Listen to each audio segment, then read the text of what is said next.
Jake Cuenca, pumiyok at kumanta sa hindi maitagong pagmamahalan ng Kim Pao.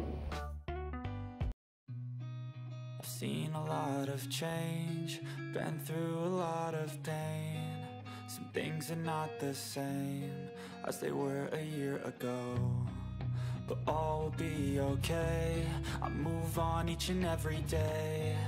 The past. Natawa lang si Jake Cuenca nang usisain namin tungkol sa relasyon ng best friend niyang si Paolo Avellino kay Kim Chiu.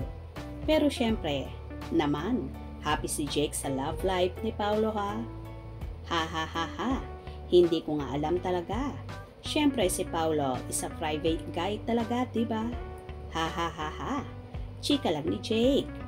Anyway, hindi nga makakalimutan ni Jake ang pagmamahal sa kanya ni Paolo na noong may nangyari nga sa kanya noon, hindi talaga siya iniwan ni Paolo. Pareho na nga raw sila ni Paolo na iwas bisyo na, hindi sila umiinom. Aminado naman si Jake na minsan sa buhay niya ay tila nalulung din siya sa alak. Kami ni Paolo noong magkita kami, mag-iinuman sana kami, pero sabi ko na lang, ayoko na. Si Pao rin, hindi na rin umiinom, nag-quit na rin. Mag-best friends talaga kami. Like kunyari nasa party kaming dalawa, kami naman kasi ang magkasama talaga. Pero wala lang, nagkukwentuhan lang kami. Chika ni Jake. And head-turning cars all in one. I'm sure Hyundai has so much in store for us here at the 2024 Philippine International Motor Show, and I can't wait for you all to experience it this weekend. This is from Paolo Avellino. And I am Kim Chiu. Maraming salamat po everyone for coming here. Oh, before we end, might I ask Kim, what Hyundai car do you use now? Of course, meron akong hybrid Tucson. I think it's this one. Meron akong ganito. Ako Thank naman, you so much, ikaw. hindi hybrid, pero this one. Aboga, yun din talaga is so amazing. Hinihintay ko pa yung Ioniq 5N.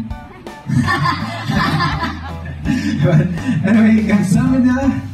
Kamsahamnida, everybody! Thank you so much for this!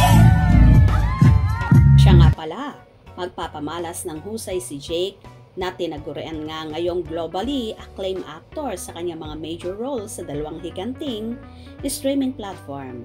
Dapat ngang abangan si Jake sa highly anticipated Prime Video series na What Lies Beneath na mapapanood din sa Pamilya Channel. Ang seryeng ito ay iikot sa misteryosong pagkamatay ng 6 na babae at 2 lalaki.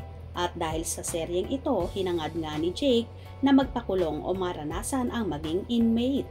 At syempre, malaking pasabog din ang proyekto na kasama niya si Baron Geisler, ang The Delivery Guy na mapapanood naman sa Netflix. Winner, diba? Anyway, patuloy nga si Jake sa pag-stand out bilang isa sa pinakamahusay na aktor ng industriya kahit wala siyang regular na on-screen partner upang palakasin ang kanyang career. Matagumpay na naitaguyod ni Jake ang kanyang stellar career bilang isang dedicated at seryosong aktor. Consistent siya sa pagpapakita ng kanyang husay sa pagganap at nagbukas nga ang mga pinto para sa kanya sa 2 monumental projects na nagdala sa kanya sa 2 major higanting streaming platforms. Pumirma nga kamakailan si Jake ng 3-year renewal contract sa kanyang home network na ABS-CBN. Humigit 2 dekada na si Jake sa industriya. Hindi nga maiwasang mausisa si Jake sa love life ng kanyang best friend na si Paolo Avellino na so happy ngayon sa piling ni Chinita Princess. Hope you enjoyed. Please subscribe for more info.